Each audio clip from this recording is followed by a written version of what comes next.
Welcome to my podcast, Be the Hero of Yourself. And I just want to introduce I think this is my third guest. So this is my third guest.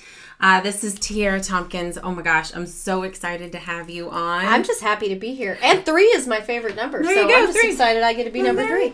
There you go. So I'm truly excited, and I think this is going to be a pretty emotional episode for both of us. And I really want to talk about forgiveness and why we have such a wall up to forgive others. And then also, why is it so difficult for us to forgive ourselves and dive a lot deeper into that? Because I feel like we go through life and people hurt us and we hurt other people because we are human. We are going to make mistakes, right? But I feel like if that forgiveness wall is put up, we block ourselves off to so many other things. Well, God's anointing being the biggest one. Right. You know, we want him to move in our lives, but we don't give him the opportunity to do so because we're blocked off. And I think the biggest key with forgiveness is first we have to recognize the responsibility that we have in it. But we also have to recognize that forgiveness is not something you're doing for someone else. And it's what it feels like. Right. Someone hurts us and then we're like, oh no, they hurt me. And if I tell myself that I forgive them, it makes what they did okay, which is not at all.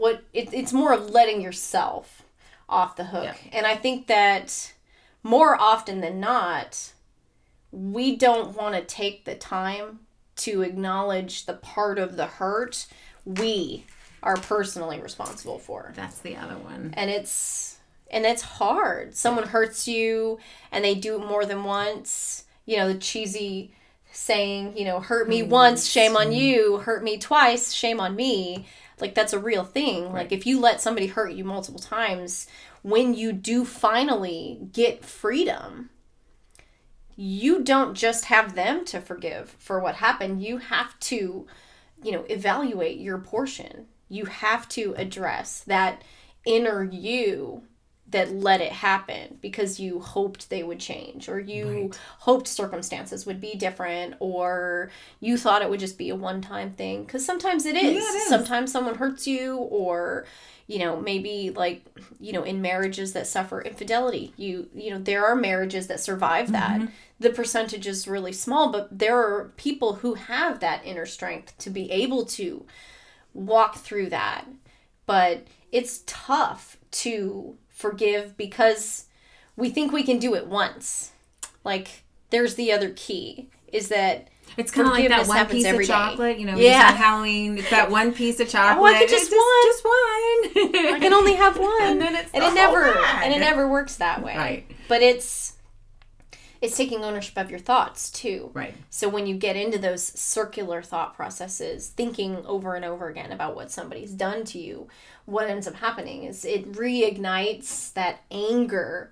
And anger and ego are those two circles that we get trapped in, where we're like, I'm mad and I can't do anything. I can't say anything because if I do, then we're just making what they do okay. And it's not okay.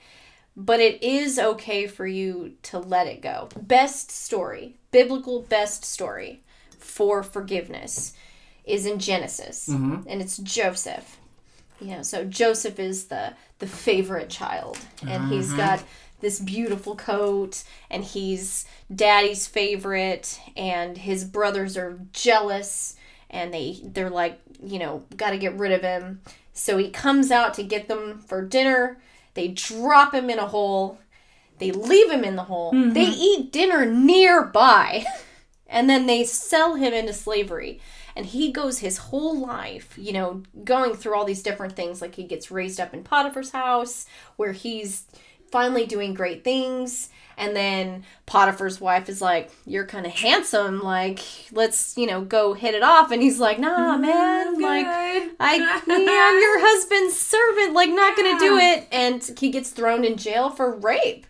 And he didn't even do anything. And the amazing thing about his imprisonment, we can relate to our own. He was in there for a while, wasn't he? He was in there for a long time.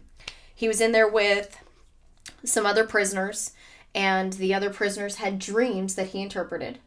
And when the one prisoner who was not executed got back into the good graces of Pharaoh and was out of prison, he's like, don't forget about me, because it's not my fault I'm here.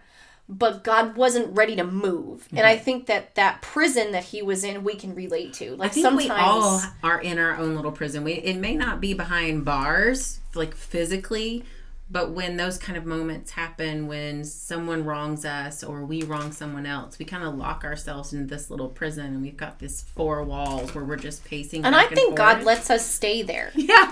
I think he's like, listen, you are not a grown-up right now. So you don't get to go anywhere. It's God's time out. It's like a little prison. But he left Joseph in there until he grew up. And when he got out, he elevated Joseph just the way that Joseph had dreamed that he would be elevated, that other, people, that eventually even his brothers were going to bow down to him. And when they got to the city to get food during the famine, and Joseph was there, he's like, you don't have to worry. Right. He's like, everything that you did for evil, God meant for good. Yep. And that's what we can always take away from all of those horrible things. Like, you're going to go through things. People are going to do terrible things.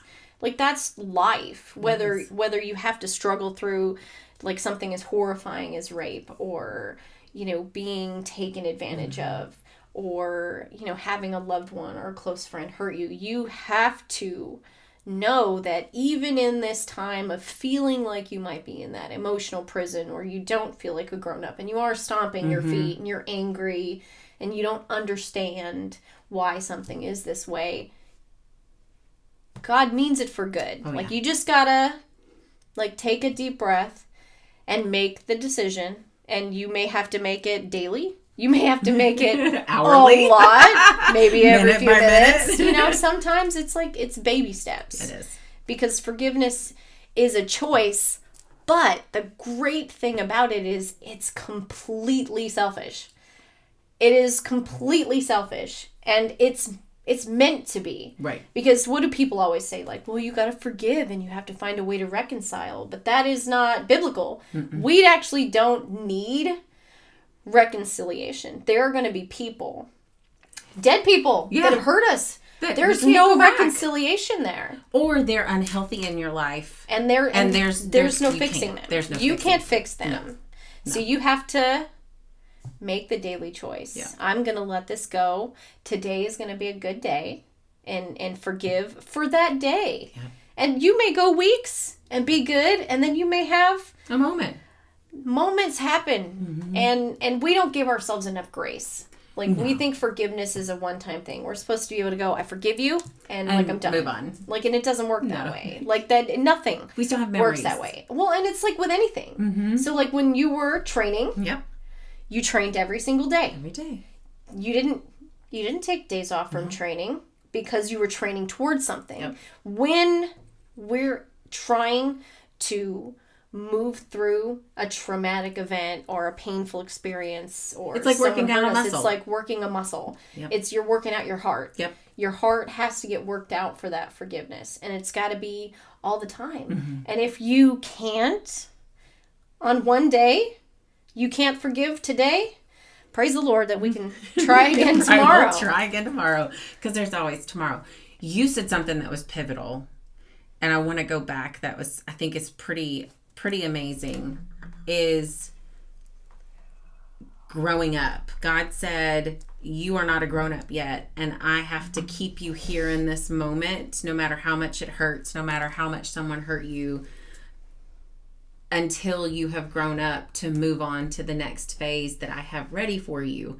And I know in your life and my life, there have been career opportunities, not being able to become Miss Texas #1 because I had chopped my hair off, and I was told it's the reason why I wasn't put in the top 12, because I had really short hair. Forgiving that, but then understanding why I didn't get different promotions, why when I was working towards a pro card in the bodybuilding world, why I didn't get it. I was always second or always, right so very close but never got it. I don't think God I wasn't grown up yet. I didn't have the wherewithal, the knowledge, the heart, and the good reason behind why I was doing all of that ready yet. I wasn't ready to step up to that role. I wasn't ready to move in that direction. And it's just really strange that you have to go through all of that forgiveness and forgive all those folks, or forgive yourself for not reaching those goals, and understand that at that moment you were still a baby in the eyes of God. Well, I think that's one of the hardest things in our Christian walk. When you're trying to live, a faith-filled life, you're trying to be a good example when things that we feel like are injustice to us happen, and how we respond to that, but also understanding that, he'll move us through what he needs to move us through. And we just have to let him do the work on us and be patient, which none of us are very good at. I'm the worst at being patient. I'm like... Was there even a patient line in heaven? I think I passed it. you know that there's that meme that's going around that's like that guy, he's like peeking around the corner. He's like, I know you got this, God. I'm just checking. I'm just checking in. That's like, me. Just want to make sure you're still working on it. We're good. Like he's got it. When it's hard to understand that a big, omniscient, omnipresent, omnipotent, perfect, loving God has a completely different timeline than we do. Right. We work off of this human concept of time, seconds, minutes, hours, days, weeks, months, years, decades, centuries. We're coming off of this very human timeline where he sees things from this already happened, always happening, forwards, backwards perspective that we can't see. Yeah. And I think the biggest thing that I've learned so far is that we're all waiting for God to give us, more peace. We're waiting for God to help us forgive people, when in reality... Don't we have to do that work ourselves? Like, that work is ours. Right. But do we really think an omniscient, omnipresent God's waiting, making us wait? Like, I really just don't think so. And maybe that's against the traditional belief system that God would make us wait, but... He's waiting on us. Yes. Like, he's waiting for us to be ready to step into that new space. Yes. He's ready to entrust us with more. And, when we can take responsibility for things like forgiving the people that have hurt us. Or even more so, I've been working with, my own life coach. And on our first call, we were talking about life and we're talking about stuff. And we had come to the realization that, it has been almost a decade since I strutted out and went on my own, did the single mom thing. And I had yet to forgive myself for the part that I had played, for what went on. I was still holding myself responsible for the pains that the girls had suffered and the pains that I had suffered. I had long since forgiven.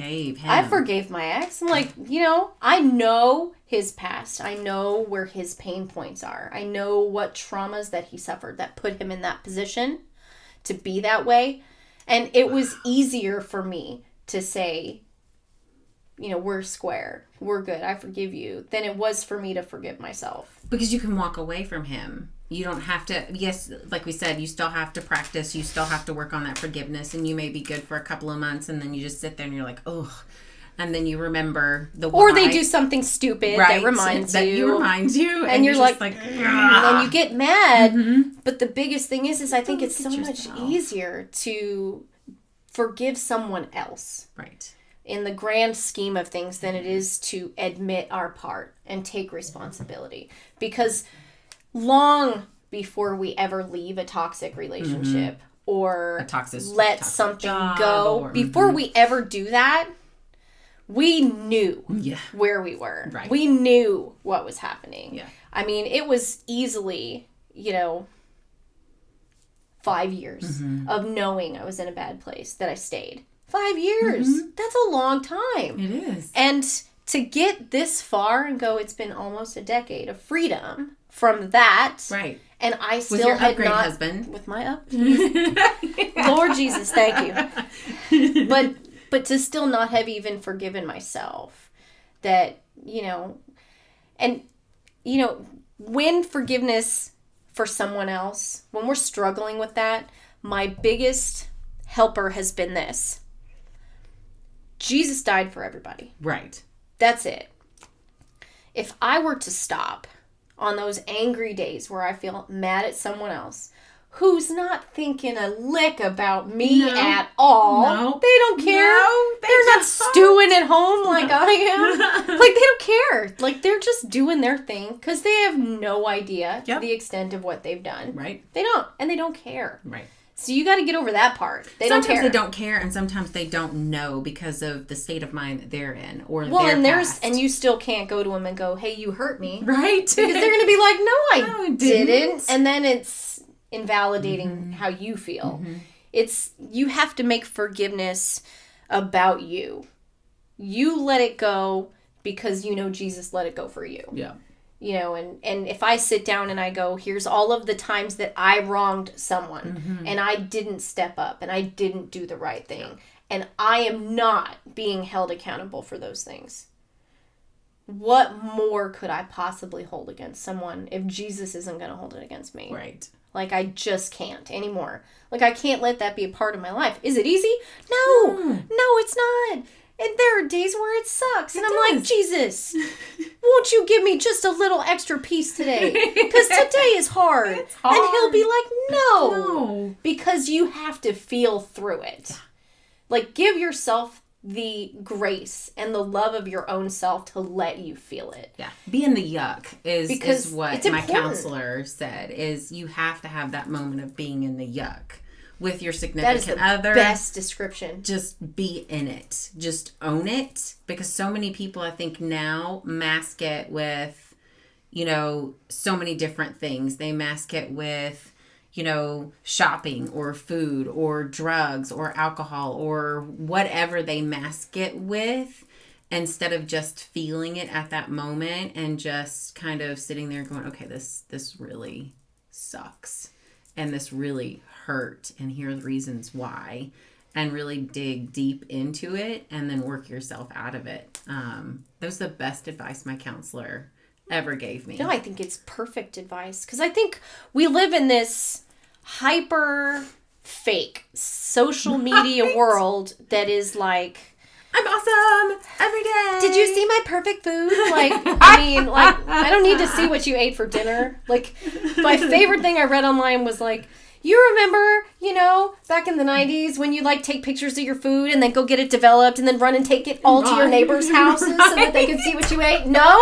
Stop it. Stop it. I don't need to see what you ate. No. Like, if you're at a nice restaurant, sure, share it. Absolutely. I don't need to see your food every day. Yeah. I don't. And I don't want to show mine to you because most of it's pretty boring. Yeah. It's just food. And you eat it, you don't die. Like, that's what the food is there for. My food is usually pretty yummy, but it doesn't look pretty. It never looks the way that it looks on the internet. No, I'm not sure where these people who have pretty food are eating it every day, or if they're using that as their... That's where they find pretty food pictures on Pinterest, and they're just posting those. Yeah. But we are afraid now. Yeah. Like, this culture is afraid of mental health. Yeah. They're afraid of mental health. Are. And forgiveness is a huge piece of having a healthy mental state. And it's not nothing is going to be a perfect journey. No. Like, when we accept that nothing is going to be a perfect journey, and that, that the perfect mom on Facebook is probably crying in her closet. Oh, yeah. She is. And she's got stuff going on and you don't know what that is. And she's just trying ice cream so hard to make it look good, because that is the only thing that's helping her hold it together, is making something look right somewhere else. No. Like, we just have to admit, like, we're all broken. Yeah. Like, there's no one that can't say that they're not a little broken. But that's okay. Yeah. Because we have, like, this amazing creator that created this, like, awesome way for us to get out of that and see that, broken crayons still color. Yeah, they do, don't they? And they make beautiful pictures. They do. Still. They do. I mean, we don't give ourselves grace because we think that because we can see everything online all the time, that it always has to look pretty. When in fact, my kitchen right now is a disaster. Right. Because, the kids have been like off and on with their different activities, and that's okay that the kitchen is a mess because I spent time with them instead. Exactly. Or, or maybe your car isn't clean. Or maybe you didn't make your bed. Like, whatever. Like, the car is also a mess. But we've been doing the make the bed thing. Yeah. So I like to make the bed thing, at least. It's a tiny victory. It is a tiny victory first thing in the morning. And that right there, that's the key. Yeah. In forgiveness. The key is celebrate your tiny victories. Yes. So if you go all day and the person or persons or event that has you all bound up and tight, you got through the day. Yeah. Like, give yourself a pat on the back. Yeah. Give yourself a high five. Yeah. Write in your journal that you made it through the day. Give yourself the credit for that because it's those little victories. It's, I didn't dwell on this all day. Mm-hmm. I made it an hour. Like, celebrate an hour because sometimes things are hard. And that's in goal setting, that's in weight loss, that's in everything, is celebrating the tiny victories, because we all have these big goals and we want it here and now. But I feel like the baby steps and the baby celebrations and those small little moments of saying, yeah, I went to the gym today, or yeah, I did one thing towards my bigger goal today. I'm working on something every day. I didn't eat 10 pieces of Halloween candy. Right. Reese's peanut butter cups. I only ate 3 today instead of 10. That's a small celebration. I think that's how many pieces of candy I ate today. But that's a celebration. I didn't eat 10 in one sitting. I only had 3. I think that giving yourself that moment. We don't give ourselves enough credit. And I think it's even harder as a parent. Yeah. Because you don't want to look weak to your kids. You want to be strong and perfect all the time. You don't want to be weepy and hurt. But I think that even in that, we rob our kids the opportunity to see us grow. Right. Because that growth is their example. It is. Hey, look, mommy's a little broken today. Mm-hmm. And that's okay. Mm-hmm. And I'm going to let it go tomorrow. But today, I'm stuck in the yuck. Well, that was the moment of me getting laid off, me having to go into an emergency to go home, and then getting a flat tire in the middle of nowhere, New Waverly, Texas. And I call my husband, and my husband's on Bluetooth, so it's like surround sound in the truck, and I am screaming and yelling and crying and just absolutely lost it. And I'm okay with my son seeing that, because I want him to understand that when he does get married, or even for himself, no one is perfect, and there's only so much a human person can handle. It's okay to be overwhelmed. It's okay. I think that's the biggest thing. Look at us in this culture that we have. Everyone wants their lives to look like they've got it all together. But life is overwhelming. It is. It's so overwhelming. And we don't spend time ever equipping our kids to understand that life is going to be overwhelming. And that's not just bad things. No. Like, joy can be overwhelming. Like, things can be overwhelmingly happy or overwhelmingly amazing. And how you handle that matters. Like, it makes a big difference. And when we let them see us and that human aspect, it equips them that they know that when they get into those positions that they'll be okay to respond like a person. Right. Versus a robot. Right. I mean, I don't want to raise a bunch of robots. I don't want to raise empathetic kids that, understand that life happens and things get hard. People die. Important people you love will leave your life and they may never come back. Mm-hmm. And you may just be left trying to figure out what that even means. Yeah. But you can. And you can work through it like every single day. Sometimes every hour. Yeah. But give yourself the grace to like feel it and move through it. I think we expect people to get over things too fast. That like right grief. Like that one right there. It's you know, we see these girls who, you know, had a relationship, you know, and I've had quite a few friends that have gone through the dating world right now, and God, I'm so glad that's not me. Girl, please.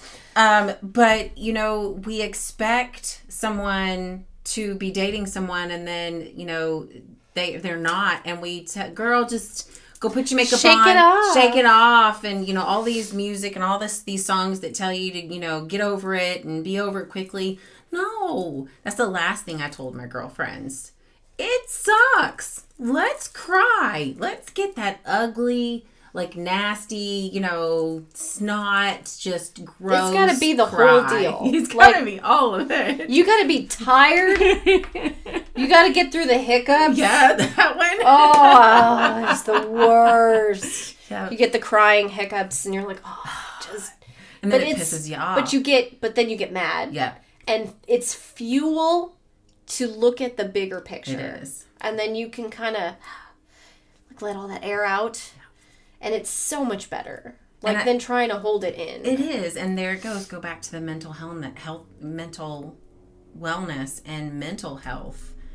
I think as a society, used to a long time ago, back in the 20s, 30s, and 40s, you never talked about what was going on with your family. You never talked about depression. You never talked about postpartum. And then we got into where we started talking about it and accepting it. And now that we're moving into this, everybody's perfect on social media. We're back again. Like we took huge monumental steps backwards for mental health, because now it's, you know, if you're anxious, they're like, well, you know, just think happy thoughts and, you know, just do the things that make you feel anxious anyways and you'll get over it. No, that's not at all how that works. No. Or tell people who are depressed, well, just stop being depressed. Okay. I don't think that's how it works either. Like if somebody, you know, in your family dies, do you just immediately go, okay, well, you can be done grieving now. Yeah. Like that's, your time is up. Yeah, like you used up all your grief time. Mm-hmm. Go back to being happy. Mm-hmm.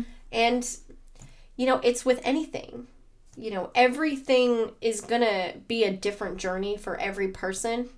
And some people will never finish it. Right. And we have to accept that there are going to be people that come into our lives and leave that we wanted desperately to help. Yeah. That we couldn't. Right. And it's not our job. The responsibility of accepting that it's not our job. Planting the seed to fix people. And this is the one thing, the sheriff's department, when I've been working with them with their Denton County Sheriff's Department and the Juvenile Impact Program. And the very first year that I was with him, I've been with him for 12 years now, but the very first year, I would just come home in absolute desperation. You know, I'd have 10 juveniles in the class, or we'd have 15, and I want to save all of them. I want all of them to have that aha moment with me. I want all of them to have that light go off with me, and I would just come home just devastated. And the sheriff pulled me aside, or the deputy that was doing the class pulled me aside and said, Kelly, you're not going to last. I feel like you have an impact, and I feel like you have something to give this program, and I want you to stay, but you won't last past this year if you continually keep trying to save all of them. Your job here is to plant a seed, learn and understand. If there's something that needs to be reported, report it to us to make sure that these kids are safe. But learn and understand, and you're only going to get through a couple of them, but that's more than most people do in a lifetime. And so I really had to sit back and go, how can I forgive myself to know that I can't save them all? It's hard. It's hard because we do want to. We want to. I want to save them. All of them are so precious and so amazing. And the stories that I hear are so hard and so tough. And I just want to hold them all and take them all home and tell them they're loved. And my job is to plant the seed and get through the ones that I can at that moment in time. And hopefully later on down the road, they'll have an aha moment with someone else, and then they'll think back to that moment with me. But that's all I can do. And that forgiveness of myself, of not being able to save everybody, because Tiarra, I want to save everybody. I want to save the world. I want to boil the ocean in 1 minute. I mean, that's just, That's the You best. can't. That's the best, I think, description I've ever heard. I want to boil the ocean in 1 minute.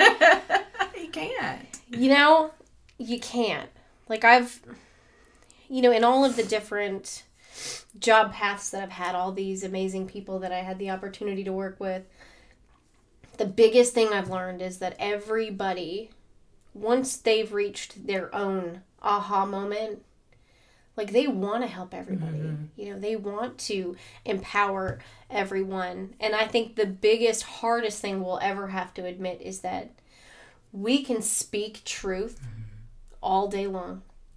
We can know God has given us an anointing that will change lives. We can know we're working on forgiveness every day so that we're not hindering what He has for us. Right.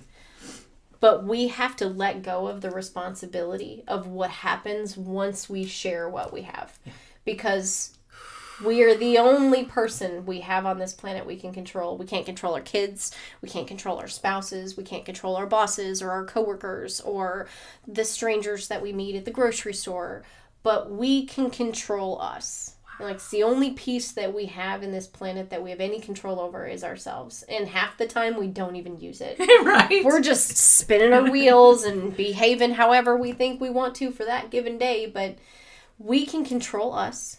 And we can use what we have, the gifts and talents that God's given us. And we can work really super hard to stay in the lane that He prepares for us. He's like, I've made this way for you. I've lit up this track. This is the way I want you to go. And we can go that way. And we can know that even now, the most powerful phrase, I took Faith to Chicago to see Hamilton. And it was amazing. It was amazing. Oh. And if you haven't listened to the soundtrack, you should listen to it. Because at the end, when Hamilton is facing his ultimate destiny, which is to be shot and killed by Aaron Burr, he said that legacy was like planting a garden that you'll never get to see grow. Mm-hmm. And that's what it is. Everything that we're going to do, most of the good that we do here, we will never see. But the amazing thing is that one day, we get to see everybody that we impacted in a new heaven and a new earth, and we get to hear God say, well done, good and faithful servant. And if I can get just that, like, that's my big goal. Like, other people are like, I want $1 million. I'm like, I want Jesus to be proud of me. That is all I want. Just want the pat on the back. Like, I just a little Jesus affirmation. Yes, like, words of affirmation are usually not my love language, but if He could just, in the hardest moments, I picture Him as the, that song, He's a good Father. Mm-hmm. Like, in my hard moments when I don't want to forgive, it's just I'm a little girl again, and He's Dad, and it's my head on His lap, and He's just petting my hair and wiping away my tears, telling me, like, this is just a moment. Yep. And while this moment sucks, I have better moments for you. Yeah. And knowing that, like, knowing this sucks really bad, but He's got all of these, like, really amazing moments waiting for me if I tough this one out and I let myself grow. Yeah. Let myself grow through this. Let myself feel the hurt and then let it go. And yeah. Forgiveness is letting go. I love that you talked about we have control over ourselves, and that's all we have control over. And we have the control to let go, which is a big part of forgiveness, is letting that go. It's not that you forget. Nope. It's not that you're allowing what they did to let them think it was okay, because it wasn't. It is allowing your... It's very selfish. It is. It's for you. It's for you. Forgiveness is just for you. It's to open up that part of your heart that has kind of been shut down with that wall, to open it up to other things that God has allowed for you. Because I feel like when you're in this unforgiving state with the anger and the ego, and you're just in this, I can't forgive swirl. Because, that means that what they did is okay. Right. But we know it's not. But there's that little kid part of us that's, like, waiting for vindication. Mm-hmm. We want we just want somebody to pay for what they did. Right. And the biggest thing is that anger is anger. Mm-hmm. And the only person who gets to be righteously angry is God. Mm-hmm. Like, we can try to claim that You know, I've had lots of people go, I can be angry because Jesus flipped over tables and he had righteous anger, you know, because they were selling stuff in the temple. And I'm like, no, I'm sorry. No. You don't get to be righteously angry because you're not righteous. Right. Because we are not perfect. Right. And none of us can be. But what we can do is, you know, try every day to just do the best we can with the moments that we have. Because we only have, like you and I were sitting right here. This is our moment right now. And we hope it makes a difference in how somebody sees what's happening in their space and in their life. And we know that if we let it, God will do his good work with it. And we can just be grateful that we had a moment. And it's funny, once I learned how to forgive others and then finally learned to forgive myself, other amazing people started coming into my life that I don't think that I would have been open to bringing them in if I had not forgiven others and myself. Because I feel like that wall, I would have just put it up real fast. And well, and I think it's not just a wall.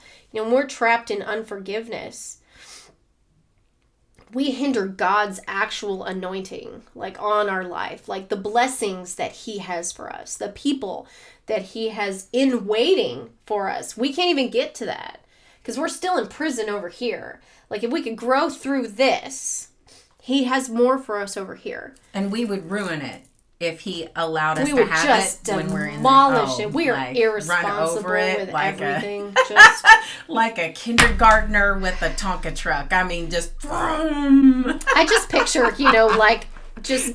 Have you ever just thought, you know, a really angry day would be great if you could do it in a shop full of glass? Oh, it's you like could just break everything, mm-hmm. like just break it all. Like that's what I feel like when we're not ready for his blessings. Like, have you ever had something good come in that you weren't ready for? Yes. And then you just messed it all up. Yeah. And you're like, oh, gosh, I wish I'd have done that, like, completely differently. Mm-hmm. Like, I've had that happen where I'm like, I did that all wrong.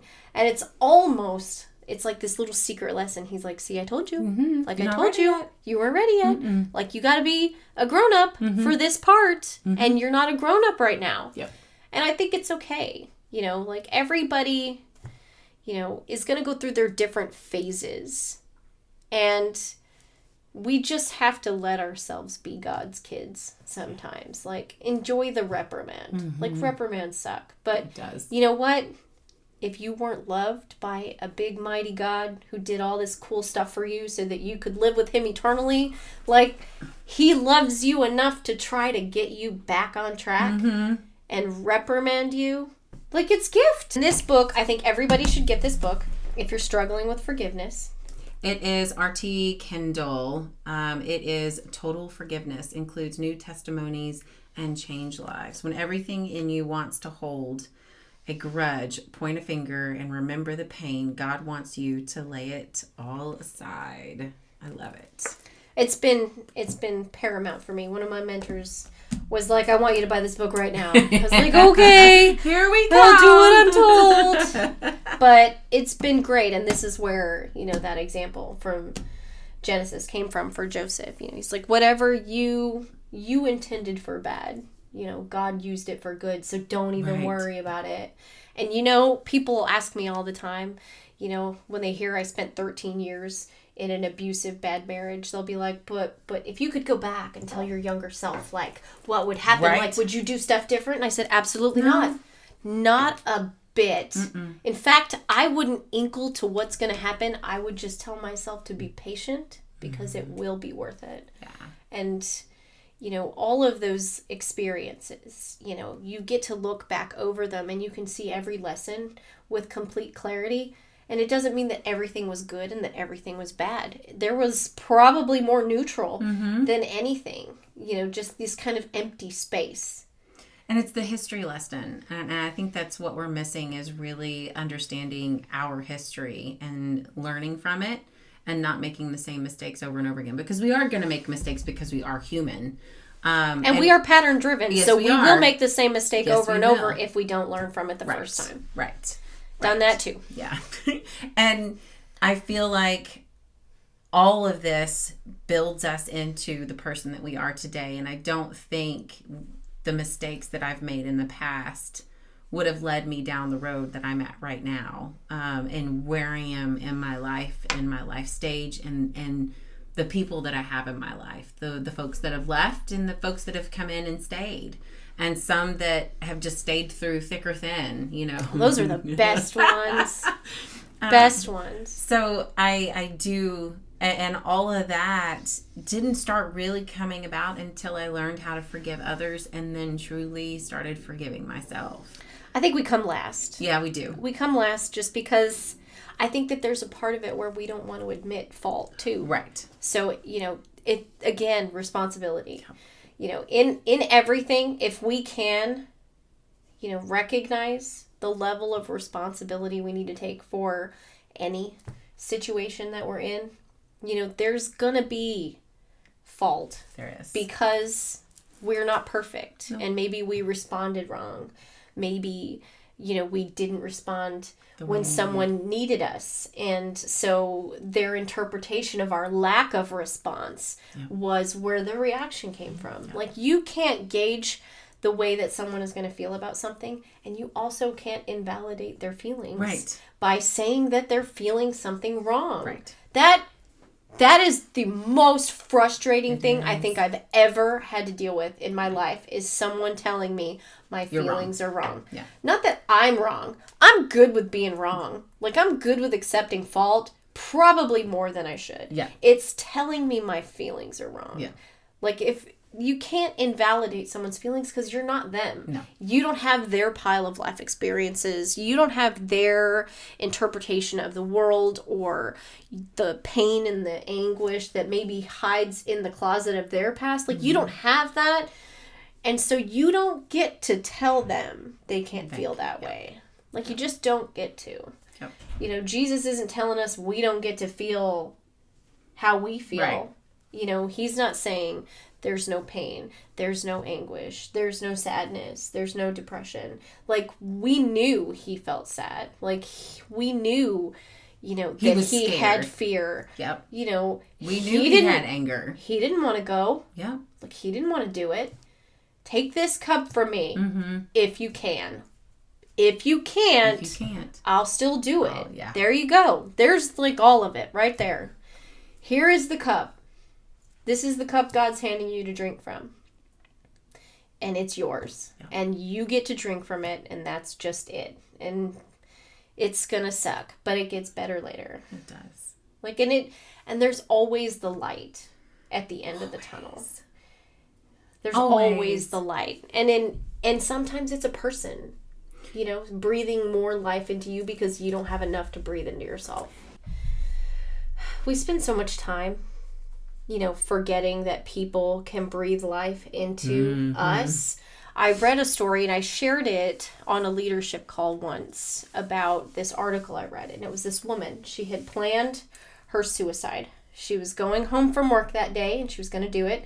She felt alone, invaluable. She had no self-worth. And a woman in the office was like, "We're going out tonight. We want you to come and go with us." And she's like, "No, I'm going to go home." And she's like, "No, come with us. What are you going to do at home?" Right? And in her head, she'd already planned it. So she was like, "Well, then I'll just do it tomorrow." And she went out. And then this woman, who has no idea that she's even made this kind of impact, continues to invite her to go to these things every day. And she keeps telling herself, "Well, then I'll just do it tomorrow. I'll just do it tomorrow."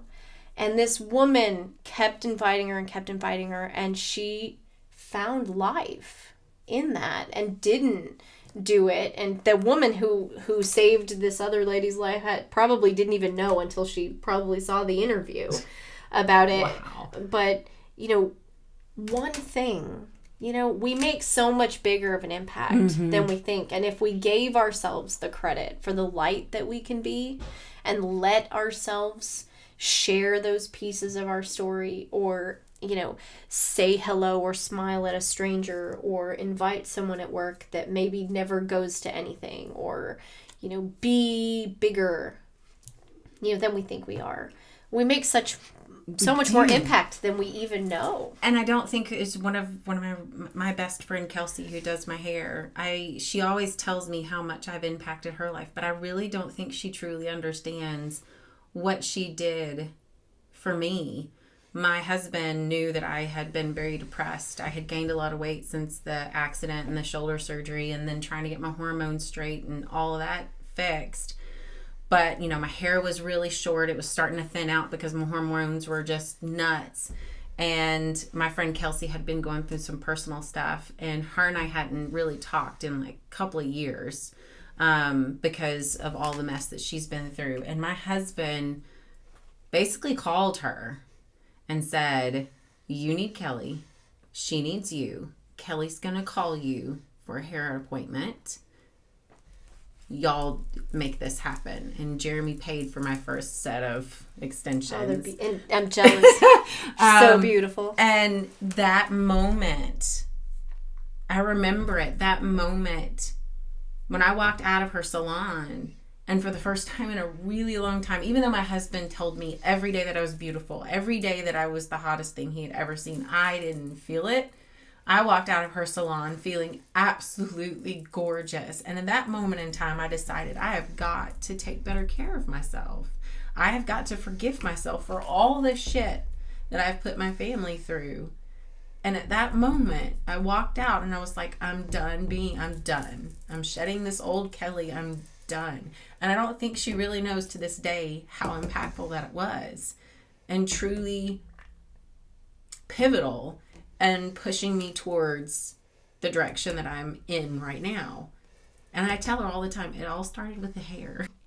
And we pray blessings on those that hurt us instead of hoping the revenge fairy will visit. Right. I think that does so much for our spirit. And for our heart, for our psyche, for how we feel overall.